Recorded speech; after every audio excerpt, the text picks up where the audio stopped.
নমস্কার সুপ্রিয় দর্শক শ্রোতা সকলকেই স্বাগত হিন্দু লাইভস ম্যাটার ইউটিউব চ্যানেলে। দর্শক, গরু খাবার জন্য এমন মরিয়া জাতি কি আপনারা কখনো দেখেছেন?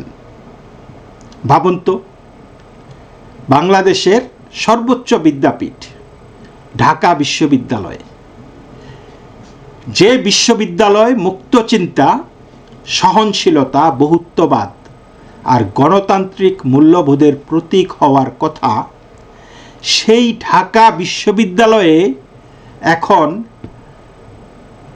তর্ক হচ্ছে যে গরু কেন পরিবেশন করা হবে না। ভাবতে পারেন, এখানে প্রশ্ন আসতেছে ইফতারের ডিনারে গরুর মাংস থাকবে কি থাকবে না।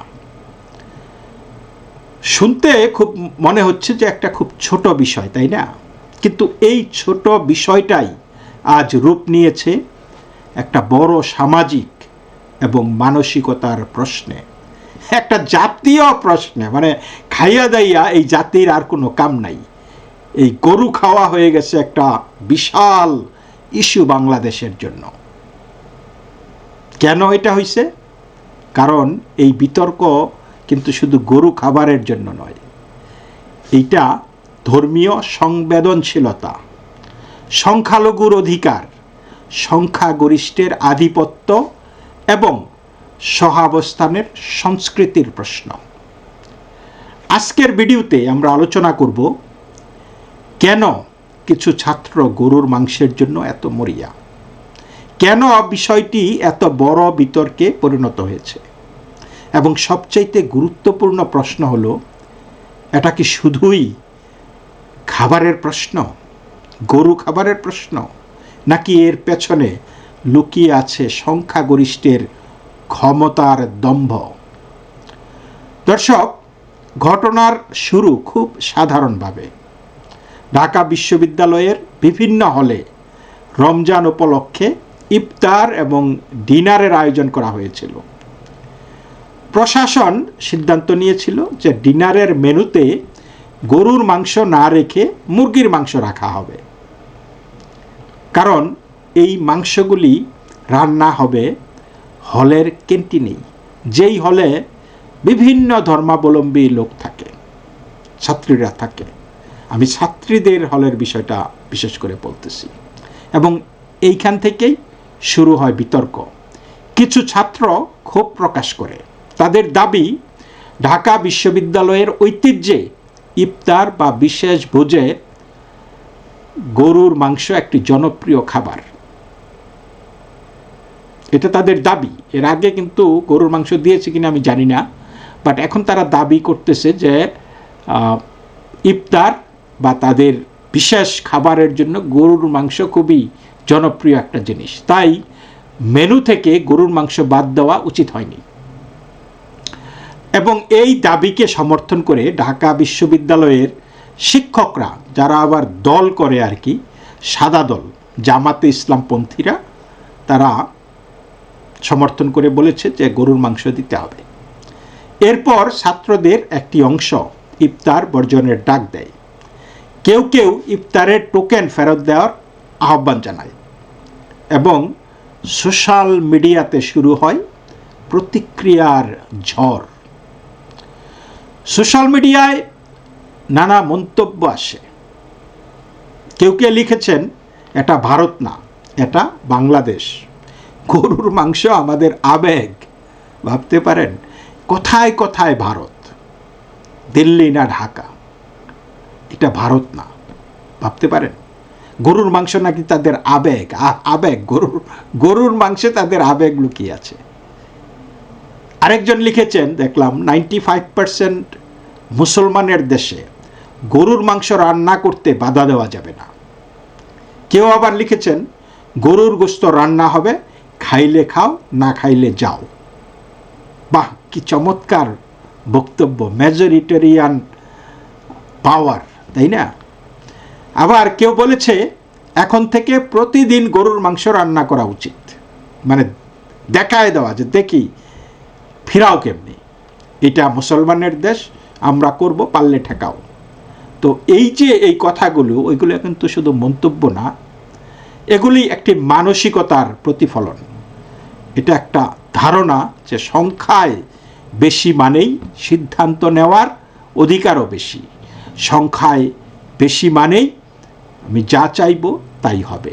কিন্তু প্রশ্ন হচ্ছে, গণতন্ত্র কি সংখ্যাগরিষ্ঠের শাসন শুধুই, নাকি সবার অধিকার সুরক্ষার ব্যবস্থা? বাংলাদেশ শুধু মুসলমানের দেশ নয়। অ্যাকচুয়ালি বাংলাদেশ কখনোই মুসলমানের দেশ ছিল না।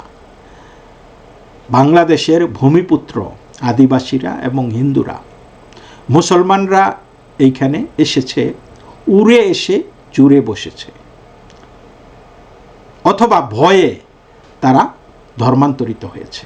এইটাই মুসলমানের ইতিহাস বাংলাদেশে। তারা যদি বলে যে তারা ভূমিপুত্র, মিথ্যা। যাই হোক, তারপরেও বলবো যে বাংলাদেশ সবার জন্য একটা দেশ। এই দেশে হিন্দু আছে, এই দেশে বৌদ্ধ আছে, মুসলমান আছে, খ্রিস্টান আছে, আদিবাসীরা আছে, নাস্তিকরা আছে। এই দেশ বহু ধর্ম এবং সংস্কৃতির মানুষের সম্মিলিত বাসভূমি। ঢাকা বিশ্ববিদ্যালয়েও বিভিন্ন ধর্মের ছাত্রছাত্রীরা পড়াশোনা করে। হিন্দু ধর্মে গরু পবিত্র প্রাণী, তারা গরুর মাংস খায় না। শুধু খায় না বললে ভুল হবে, তাদের ধর্মীয় বিশ্বাসের কারণে গরুর মাংস বা রক্ত তাদের কাছে একটা স্পর্শকাতর বিষয়।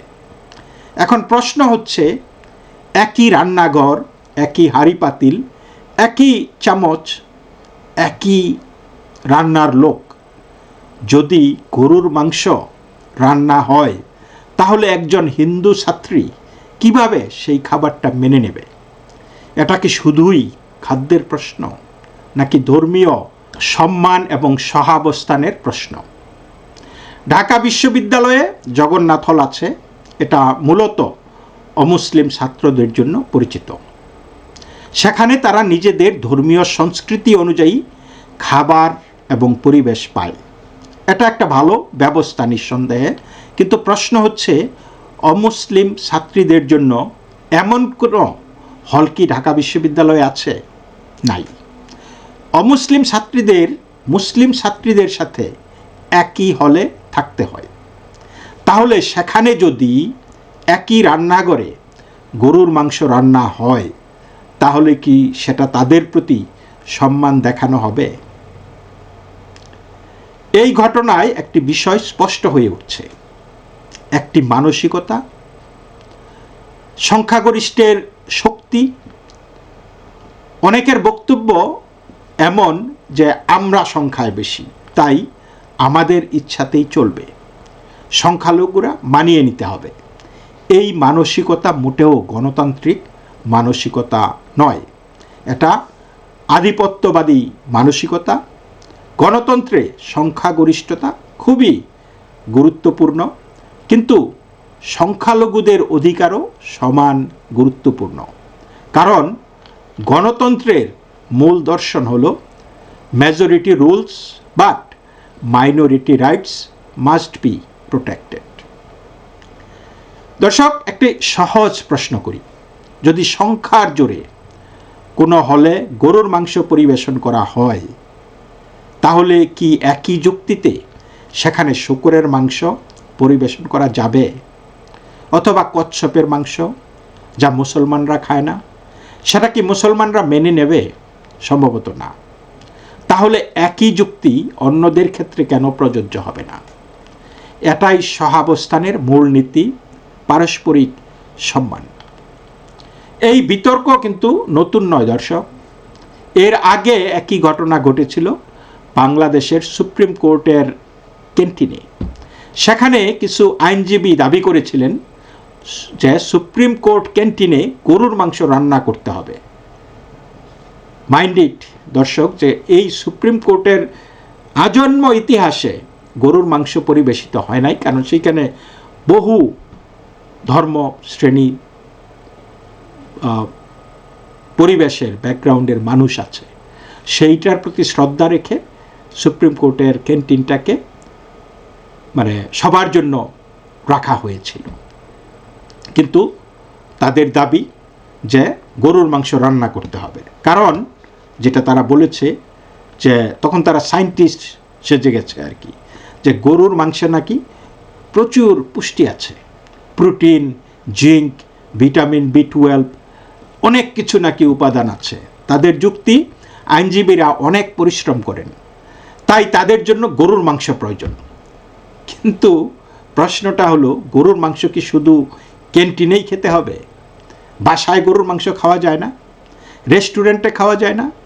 এমন জায়গায় কেন রান্না করতে হবে যেখানে এমন মানুষও আছে যাদের ধর্মীয় কারণে এটা গ্রহণযোগ্য নয়? ঠিক তদ্রূপ এই যে ঢাকা বিশ্ববিদ্যালয়ের ইফতার দিচ্ছে, এই ইফতারে চিকেনের ব্যবস্থা করতেছে, তাহলে গরু না দিলে কি চলে না? গরু কি তুমি রেস্টুরেন্টে খেতে পারো না? গরু কি তুমি বাসায় খেতে পারো না? বা 30 দিনে কি তুমি গরু খাইয়ার ইফতার করো? বিষয়টা কি? 30 দিনের তো একটা দিন, রোজার একটা দিন হয়েছে ওই দিন, তাহলে ওই দিন তোমাকে চিকেন দিছে, ওই দিন কেন ঘটা করে তোমাকে গরু পরিবেশন করতে হবে?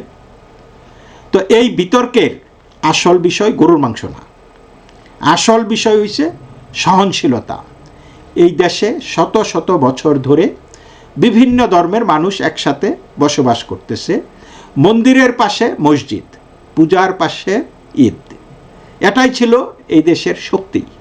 কিন্তু যদি আমরা ধীরে ধীরে সংখ্যাগরিষ্ঠের আধিপত্যের দিকে যাই, তাহলে সেই ব্যবস্থা ভেঙে পড়বে, এবং সেই ব্যবস্থাটা কিন্তু আজকে ভেঙে পড়েছেই বলা চলে। দর্শক, দিন শেষে দেশটা কারো একার নয়, দেশটা সবার। Mind it. আজ এই পর্যন্তই। সকলেই ভালো থাকবেন। নমস্কার।